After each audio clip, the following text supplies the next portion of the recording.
Okay, we ready for round two? You can always tell the real addicts because, the lightweights clear out and go home.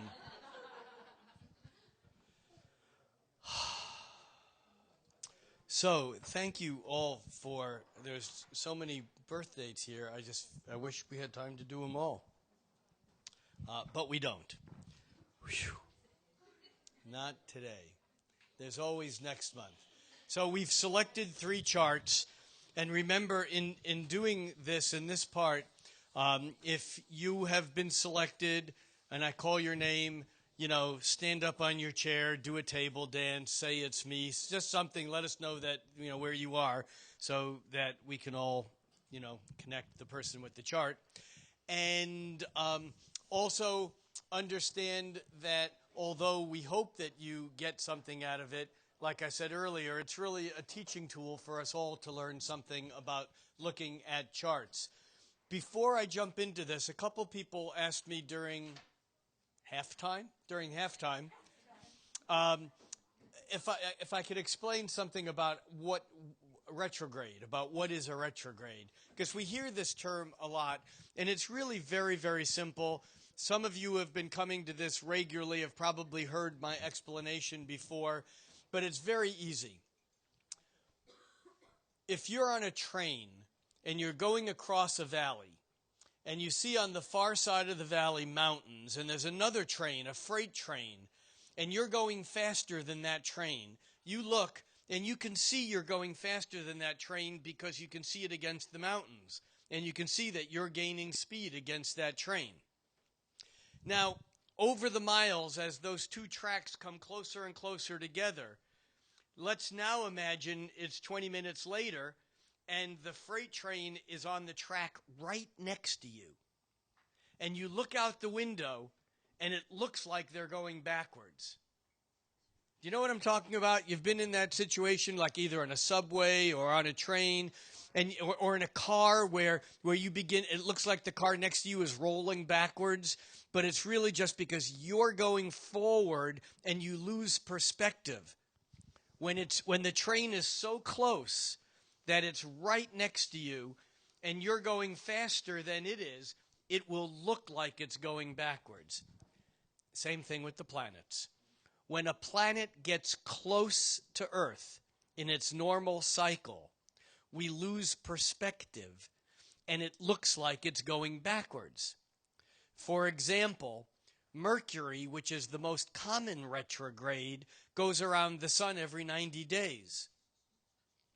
So what happens is that 3 times a year, Mercury going around the sun catches up with the Earth. But when it does, it's close to Earth, and we look at it, and it looks like it's going backwards against the stars in the sky. Planets don't really move backwards, but retrograde is apparent backward motion.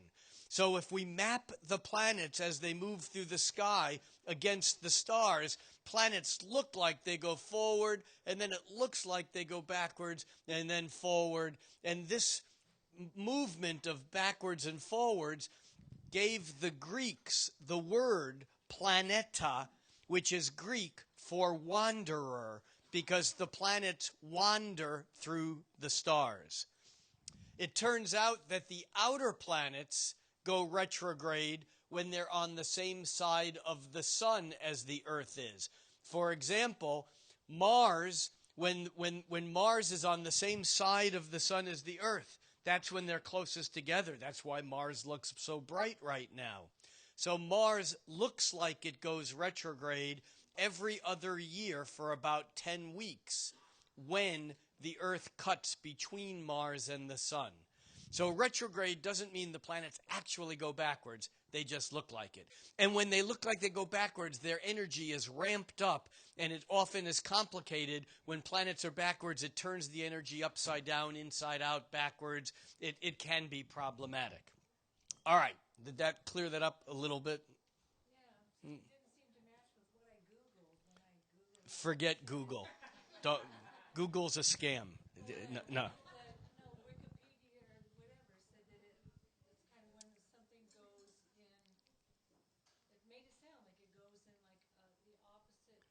Well, it looks that way, but things aren't as they appear.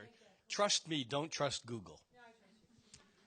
My daughter texts me when she needs to know something. She says I'm faster than Google. And when I get a text message on my phone that starts off Google Dad, I know that it's followed by a question. That's, yeah, Google Dad. All right, charts. So we're going to look at 3 charts. And before we look at them, I also want to spend a moment because numbers of people over time have said, we watch you do charts. It's amazing what you can tell from them, not just me, but any astrologer. What the hell am I looking at? So what we're looking at here is a map. Where's Zoe? Zoe. You know, you gotta come. You gotta join the fray, or we're gonna eliminate you. We're not gonna eliminate you, but all right. Thank you for joining us. Okay. So what we're looking at here is Zoe's chart, and what this is a map of the solar system that is based upon the actual location of the sun, the moon, Mercury, and Venus, and Mars, and Jupiter, and Saturn, and Uranus, and Neptune, and all the planets are mapped. But we can't tell from looking at the chart how far away they are. We can only see where they are in relationship to each other and the horizon of Earth. This is the horizon. And it's backwards to a regular map because we're looking up. So this is east. The sun rises over here and sets over here. In fact, this is a 24-hour clock. And if we look at where the sun is, we can tell approximately what time of day this chart is for, because if this chart was for sunrise, the sun would be here. If it was for noon, the sun would be here. If it was for midnight, the sun would be here. And Zoe was born at 11 o'clock at night, so the sun is moving towards its midnight or down, below the earth position. So do you see what we're looking at? We're looking at a map of the sun. In fact, when Zoe was born, if she could have crawled to a window and looked out toward the west, she would have seen the moon just setting because the moon was still above the horizon. So my point here is that what we're looking at when we look at a chart is a real map of where all the planets were at the moment, from the latitude and longitude, the moment you were born, with the real horizon on that map. Now, each of these symbols are symbols for different planets. And when I use the word planet, I include sun and moon and Pluto, because astronomers don't matter here, that they have demoted Pluto, or that they don't say, or that they say that the sun and moon aren't planets. I'm using the word planet in the old Greek sense that just means wanderer. So, the sun in Zoe's chart is at 28 degrees of the sign of Pisces. Each sign is like a 30-degree section of a pie. It's like 1/12 of the pie. And all of the planets are located in signs. That's the way we map them. So Zoe is a Pisces, meaning that she was born at the time of year when the sun was in the sign of Pisces. The moon changes signs every 2¼ days because the moon goes around all 12 signs in a month. That's what a month is. It's a month. So every month, the moon goes through all 12 signs. Zoe is a Pisces, the sun in Pisces, with the moon in Gemini. The sun and moon together create a polarity in each and every one of our lives. The sun is who we are, the moon is how we feel. And you might say, well, don't I feel like who I am? And the answer is, well, they're both you, but there's a part of like what fuels you, what fires your furnace, what do you do in life? That's the sun. The moon is more like what's in your gut. How do you respond? How do you feel? When you turn the lights out at night, that's the moon. It's what do you feel? So Zoe is an intuitive, compassionate, imaginative Pisces. Pisces is a water sign. And And Zoe was also born with Mars, the feisty, fiery planet close to the sun. So compared to other Pisces, Zoe might have a little bit of fire in her belly. She might have a little bit of a kick. Probably less hesitant than many other Pisces to say what she wants or what she's going to do. Yes, no, maybe? For sure. That's a Mars conjunct the sun person. It's like, no, I don't know, maybe, for sure. But she was also born with Mercury, which is the communicator planet, on into the next sign, which is Aries, which means that Zoe probably talks tougher than she is. Because Mercury is how we talk, it's how we listen. Aries is that kind of, I said earlier, Aries is the feisty, fiery, it's the urge to create. It's the talk now, think later. Now, you may be very warm and compassionate in who you are, but you probably can put someone off by responding quickly and not really necessarily. People at times might feel that you speak more quickly or more directly than perhaps you feel. Directly. The moon is our response. Your moon is in the sign of Gemini. This is mental. This is interactive. It's clever. What's interesting is that there's a part of you that's very connected and compassionate and dreamy and imaginative, but the moon in your chart, you're rather restless. You like chitter-chattering and talking with this person, and that there's kind of like a wanting to have movement. That Gemini moon is always on the move. And yet, this sign here on the eastern horizon is our rising sign. You've probably heard that, even if you don't know what it means, or ascendant. The rising sign is the sign that's rising in the east at the moment of our birth. Now, if you, let's just say you're a Virgo and you were born at sunrise, you would have Virgo rising because the sun was rising in Virgo. So every day, every sign rises for a couple of hours. Zoe was born with Scorpio rising, and the Scorpio rising is way more intense and powerful and passionate than the dreamy, imaginative Pisces that you are, or the clever and witty Gemini that you feel. And the who we are, our rising sign, is more of it's like our personality. It's the dance we dance when we meet someone new. And so someone with a Scorpio rising might use what they don't say kind of as a way of having power. The Gemini moon doesn't have much to hold back. Once it's engaged, it's going to interact, it's going to play, it's going to talk, it's going to listen. But that Scorpio rising can have a bit of a coolness or a bit of energy that holds back, which then creates power. So I think here one of the interesting things about your chart is the dance that you do between the part of you that's light and easygoing and playful and kind of clever and all of those kind of like easygoing things, and the part of you that really packs a wallop, that is much more intense, more passionate. I like to say plays for keeps, rather than the, and I think it's a bit of a dilemma for you, because there's times in which you really like the idea of easy and fun and lighthearted and playful and doing things or responding in ways that, you need freedom, you need elbow room, you need, and what I'm looking here is as this moon in Gemini is 90 degrees or square to Uranus, that planet of shock and surprise, you basically, in relationships, you don't want to be held too close. Doesn't mean that you don't like to be close to someone, but you like a little bit of room for your own freedom, and there's a hot cold, there's an extreme often of feeling.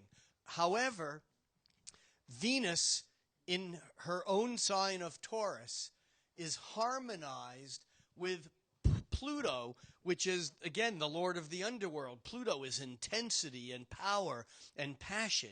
And that Venus harmonized with Pluto says, yeah, you can play the game of the lightweight, but you got some real stuff that's that can go there. I mean, wherever there is, there's that part of you that really needs to have the safety, the security, the sense of connection that's not just about telling or laughing at the next joke, but both of those are part of, and it's a bit of a conflict sometimes at how do you package or be both of those people in one person.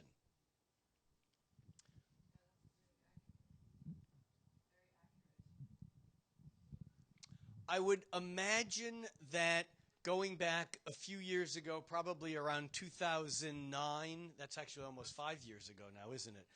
That I would imagine that your life probably exploded a bit. Uh, that that freedom, new definition of self, whether it was a relationship end or job change or something, and that probably would have been a swing of 2008, 9, 10, that whole period of time. And what I'm looking at is again the planet Uranus, which is the lightning striking, Uranus the awakener. Uranus was over here when Zoe was born, and Uranus takes 84 years to go around once, and Uranus right now is over here. If we were to put where Uranus is in the chart today, it's over here at about 10 or about 11 or 12 degrees of Aries, which means that over the last few years, Uranus lined up with your Mars, your Sun, and your Mercury, kapow. New change, new, lightning striking, all the old shit that was holding you back, burned out of the way, exploded, gone, done. And now you get to live life on a kind of your own terms or in a set of relationships being equal rather than the baggage that you once had.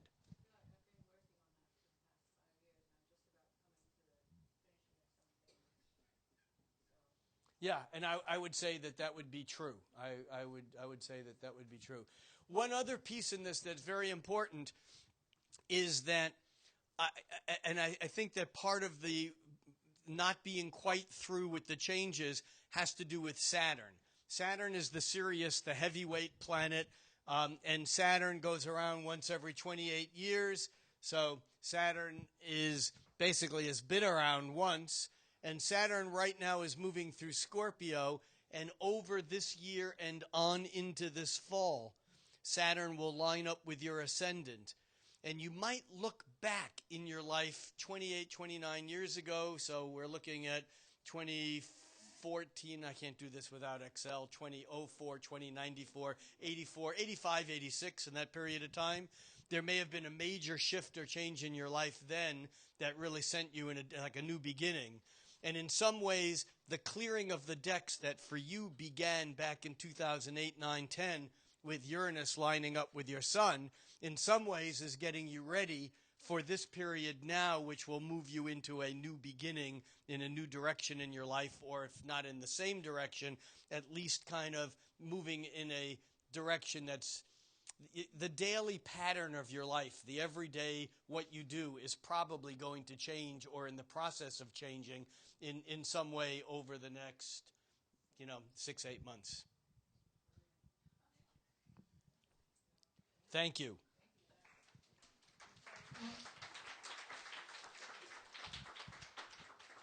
Before we do chart 2, I'm going to open up a birthday card. And by the way, where's Mimi? Is Mimi here? Mimi rocks. Mimi brought a birthday cake, and I hope you all get a piece of it. I'm on a non-sugar diet, so it's please do. Yeah, and bring one home for Claire or whoever may be at home. And this other cake over here on the table, which is not for cutting, is kind of awesome, and it's worth seeing. And Mimi, thank you so much. It's what's that? Aw, aw. And I got this birthday card that said, I came to live out loud. If you asked me what I came into this world to do, I will tell you I came to live out loud. Happy birthday. And it's signed by a gazillion people who I almost know, and some who I know really well. So thank you all for that. Thank you. All right, next chart. Zoe, was that okay? Got it set? Thank you. And thank you all for, I mean, I get that when we do these, you like to have your charts looked at. That's a cool thing. But there's also a sense of vulnerability, of being willing to share your stuff in front of a group of people like this. I just got back from a week-long workshop in Myrtle Beach, South Carolina, where I had the privilege of working with 8 astrologers for 4 days. And we worked each other's charts inside, outside, upside down, backwards. And again, just being open and vulnerable to that process, it can be very powerful. And so thank you for being willing to share. Next we have Carson. Carson, who can't follow instructions because she forgot to put her birth date on. But not as bad as the next person. By the way, who was born December 3rd, 1973? Okay, so you didn't put your name on it, dude. And I thought, had it been any other night in the year, or if Jeff was here, we would have just passed over and taken another one. But I in a moment of something forgiveness, what is your name? John. So your name in my system is unknown. Carson, born April 21, 1991. Now, when people ask you what your sign is, if they do, what do you usually tell them? Okay, because, you know, the word cusp, C-U-S-P, is simply Latin for edge. And when you say that you're born on the cusp, it means you're born on the edge between 2 signs. However, the difference between the signs, meaning the sun moving from one sign to the other, is an actual moment. And it's like a razor blade that slices. If you were born at 7:23 p.m. versus 7:24 p.m. one year, that would make the difference between whether you're an Aries or a Taurus. So when you do the actual calculation, you fall one side or the other. And Carson, you were born with the sun 1 degree into Taurus, so you are a Taurus. But it's one of those things that some people who are born that close would not necessarily know or think, or just say, I was born on the cusp. But you definitely are a Taurus. However, you think like an Aries. We have 2 Aries Mercuries in a row now. Because even though you're a Taurus, Taurus is an earth sign. Taurus is practical. It's down to earth. You know, Taurus is the bull. It's the cow. And I know in our culture, you don't tell a pretty young gal that she's a cow. However, you're Taurus the cow. Remember that in some cultures, cows are the most magical, venerated, holy animals, whether it's in India, the Hindus from the Vedic tradition, or in ancient Egypt, the worshiping of the golden calf. The cows were considered sensual. They were considered wise. They were considered kind. They were considered beautiful. We just consider them McDonald's. You know, but there's that bovine energy that is about wisdom. It's about beauty. Taurus is a Venus-related sign. So Venus is the planet of love. It's the planet of beauty. It's the planet of sensuality. And yet with Taurus, there's a sense of simplicity. Taurus likes things simple. You know, that saying, keep it simple, stupid, the K-I-S-S, that's a Taurus wrote that. There's that sense of like wanting things to make sense. I have a Taurus brother, Jeff, who's not here, is like a Taurus brother. And I always feel like with a Taurus, if they can't see it, kick it, walk around it, it's not real. You know, there has to be, you know, it has to have some sensibility to it. So you are a Taurus, which is plodding, steady. You never force a Taurus to go faster than he or she is going, because they ain't going to do it. And you never try to stop them if they're doing something, because you ain't going to stop them either. Because a Taurus is like Newton's third law. It's an object at rest tends to stay at rest. Or an object in motion tends to stay in motion. And is that you a bit?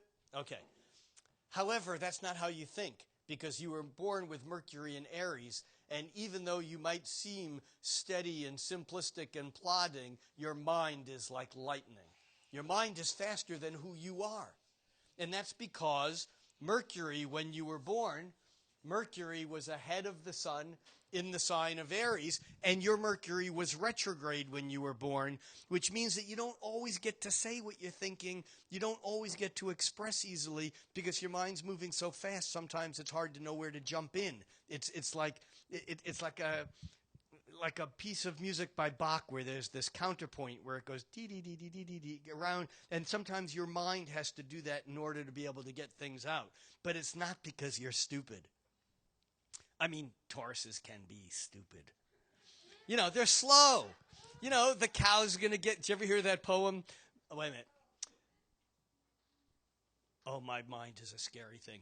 The gum-chewing girl and the cud-chewing cow are somewhat alike yet different somehow. And what is the difference? I think I know now. It's the kind, thoughtful look on the face of the cow. Cows are kind and they're sweet. But you can't get them to do what they're not going to do. All right, so you are fixed. You are a Taurus. But when you were born, the moon is in the sign of Leo, which is also fixed. But Leo is outgoing and it's shiny and it's sunshiny and it's bright, totally uncow-like. Moon in Leo lined up with Jupiter, that planet of bigger, better, more. When you're optimistic, the world is huge. You know, when you got something going, it's like, wow. But there's the sense of you don't change your mind really easily, I would imagine. Once you make your mind up, I would imagine that your mind is made up. And I would imagine that you really hold on to things from the past.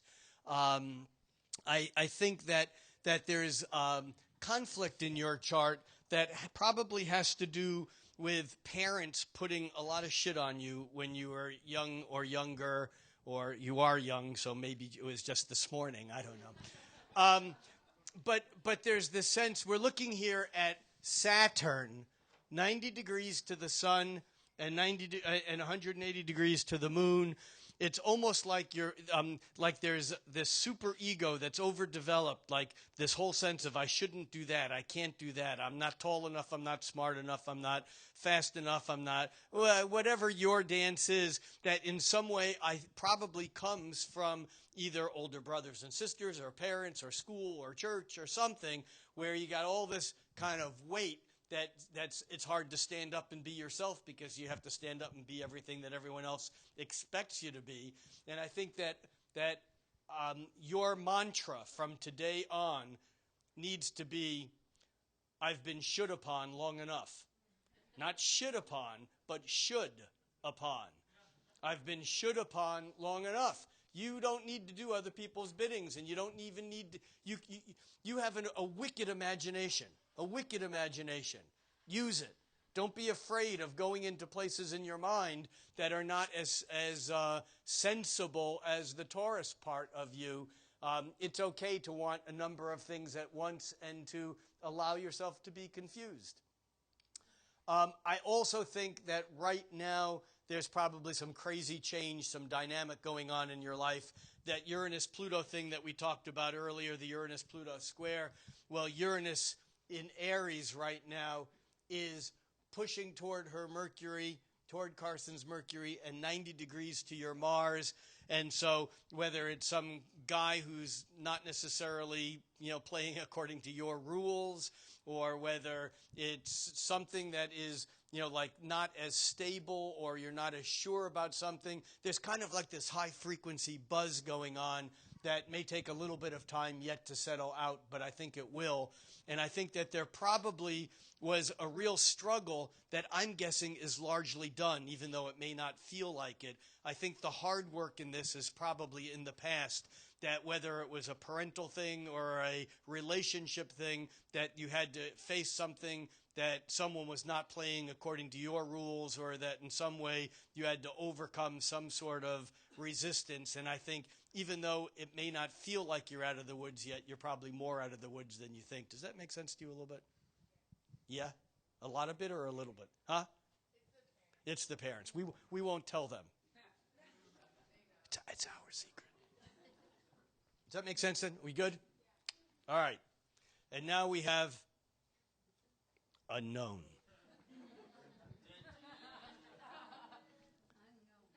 What was your other name? John. And do you often go by unknown? Do you often fill out forms without putting your name on it? Yeah. Okay, so we have John, and like Carson, John has planets on these 3 points of this square. Very different planets, very different issues. John is a Sagittarius, another Scorpio rising. So like Zoe, John and Zoe don't necessarily play all their cards the way it looks like they're playing them when you meet them. When you meet them, you get one thing, they got something else cooking. Got it? Beneath John's cool and unknown demeanor, with Mercury right there rising, I mean, John's a communicator, but he doesn't say shit. How does that work? I don't know. But beneath that, John is a Sagittarius, which is a fire sign. John was born with the sun lined up with Neptune. Neptune is the planet of dreams and imagination. It's the spiritual planet. It's the planet that dissolves reality, like alcohol does. Now, not everyone who is born with the sun lined up with Neptune is an alcoholic, but there's this thing about wanting to break down the hard edges of reality, which can be through spiritual practice, it can be through use of imagination, it can be through dreams, it can be through many different practices. But that sun combined with Neptune tells me immediately that your mind is much wider and more in the realms of imagination and spirituality than you might appear hiding behind this Scorpio invisibility cloak. Your moon is in Pisces. Pisces is Neptune's sign. So again, there's the psychic sponge, there's the intuitive, the imagination, the dream part of you. And yet, even with all of that stuff, your chart really does engage reality in some pretty crazy and some unusual ways. You have Mars in Aries. Mars in Aries, it's the planet of go in the sign of don't stop me now. You know the Queen song, Don't Stop Me Now? Do you know that song? Google it, find it. It's one of your songs. Like you, I'm a Mars in Aries. It's Don't Stop Me Now. But your Mars is 90 degrees to Venus. Now, Venus and Mars are the lovers. Venus is what you like, and Mars is how you get it. Venus is the woman. Women are from Venus. Men are from Mars. And a square is not an easy aspect. But Jeff and I often have this discussion with each other when we're not on stage, is when good aspects happen to bad planets and when bad aspects happen to good planets. So Venus and Mars, Mars is a tough planet because he's the warrior guy. Venus is a good planet. She's the lover. But when Venus and Mars are in conflict, is that bad? Well, not always. In fact, when Venus and Mars are square, this can be the sparkiest, most dynamic kind of human intimate interaction one could possibly imagine. But it does indicate that there is some stress, there is some struggle about the feelings that you have and what you want and the need to do things right and the what you do. It's the what you do versus the what you want. And the planet Uranus, the crazy planet, the lightning planet, the upside down and backwards planet is in the mix. So, I imagine that you're trouble in a relationship. Just a little bit.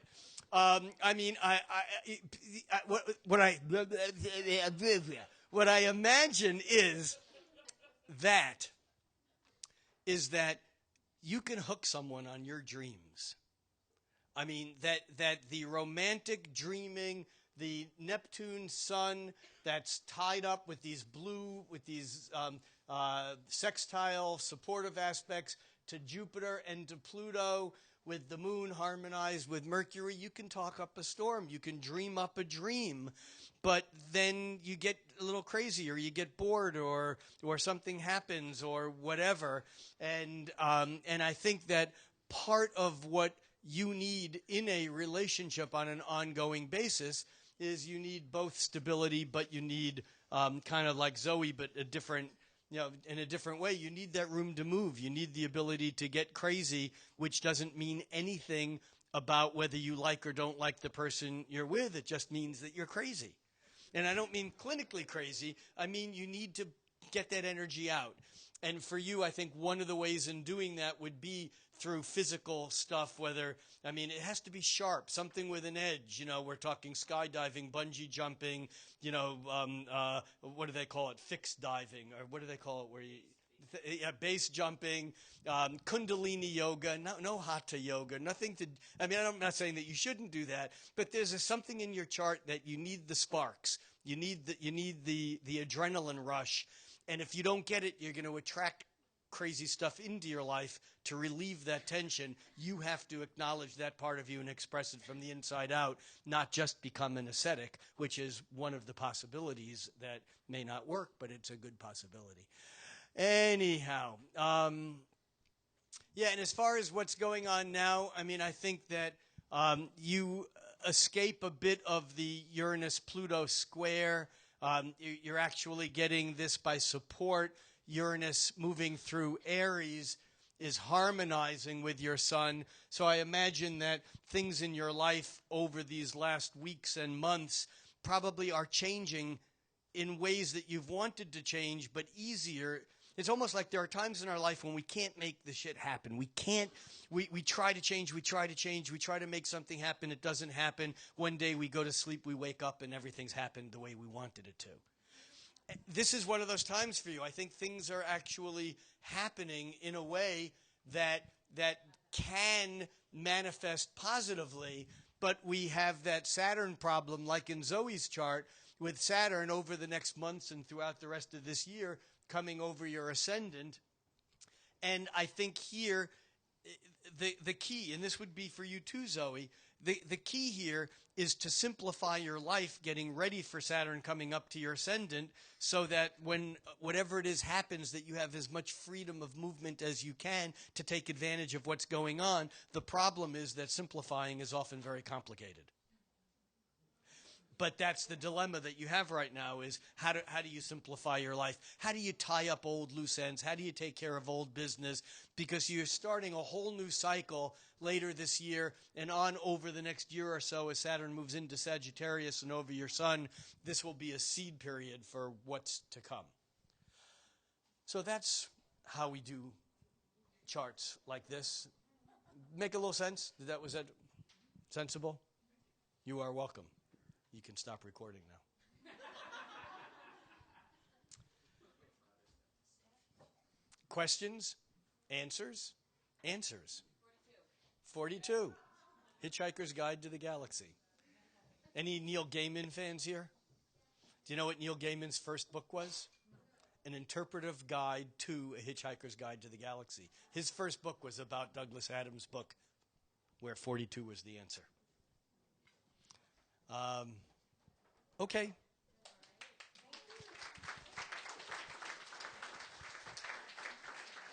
Last call or done? All right, so we have a last call for coffee. And yes, question. How does Chiron affect things? The question is, how does Chiron affect things? Well, like the upcoming Uranus and Pluto. Chiron, there's no end to what we could talk about up there. Chiron was discovered in 1977. It was thought to be a planet, then thought to be a comet, then thought to be an asteroid. Now it's considered to be the first of a whole class of objects, of which we now know about 20 of them, which are considered to be centaurs. They're out in the orbit between Saturn and Uranus. Chiron was the wounded healer mythologically, and Chiron in our individual charts can be very important. I use it in my client work, but when I'm doing this kind of work, I would also look at asteroids and so on. Chiron does not right now play into the Uranus-Pluto square that's going on. It does in John's chart, though, because Chiron at 16 degrees of Aries, Uranus is there now, and although I didn't reference it, over the next year or so, there's this whole idea of the lightening, of awakening, of your own healing and your own process that I think is part of what's going on. The release of the old forgiveness. So Chiron is very important, as are a half a dozen or so asteroids, and as are many other things that we're not talking about here tonight. But good question. Yes, please. As the ground cross is being formed in the next few weeks, Pluto is going to go stationary. That's right. But you didn't mention that, so what part does that play? Well, I actually did mention it casually at the very beginning of the talk, and I did say that we have Pluto that is. I was describing the motion of all the planets, and I said Pluto's slowing down and turns retrograde in this process. It just adds, when a planet is retrograde or slows down to turn direction, it just adds weight to whatever that planet is. Now, I think that Mercury retrograde is the most noticeable because it moves the fastest. And so it's like if you were in your car driving 40 miles an hour and put the car into reverse, you would notice it. Screech and then backwards. But if you were moving at a quarter of an inch a year, and then you slammed on the brakes and went into reverse, it might not be as noticeable. I think that the outer planets are not quite as noticeable in their retrograde, but they are. It is. It's in homeopathic medicine. Sometimes it's the most. Well, not sometimes. It's the most subtle thing that can have the most powerful impact. So the fact that Pluto in this whole mix, Jupiter was retrograde and it just turned direct recently. Mars is retrograde and will be turning direct in May. Pluto is also in this mix. I mean, we're coming in out of this period of time, January, February, March, where we've never had such a handoff of one planet to another, to another, to another being retrograde, starting with Venus retrograde last December into January. It handed off to Mercury, which was retrograde for February, and on the day after Mercury went direct, the end of February, then Mars turned retrograde in March. And so all these retrograde planets have something to do with it, and the Pluto retrograde is just another weight in the whole mix. It feels like it's going to make that cross really not as volatile as it could be. Maybe, but there's different types of volatility. In other words, would you call a glacier volatile? No, but it'll actually take down an entire mountain. Well, but when it's not, that's right. It can be. But what I'm talking about is the power behind slow-mo, and that's what Pluto is. That would be the Uranian influence. That's correct. Anyhow, go ahead. So I was just curious, how Mercury retrograde, people say it tends to screw up communications because Mercury's communication. Was a Mars retrograde tend to weird out your energy? Yeah. Yeah, it can. And it only does that if you're not managing it. In other words, if you're managing your communication, Mercury retrograde just intensifies it. It's like rush hour. During rush hour, it's hard to get from point A to point B really fast because everyone else is on the road. When Mercury is retrograde, it's like rush hour. And if we haven't figured out that we need to allow more time for things, we can totally freak out and lose it. Mars is more about the physical energy. It's more about maintaining our energy so that we don't burn out during this time and that we don't try to accomplish too much in too short of amount of time.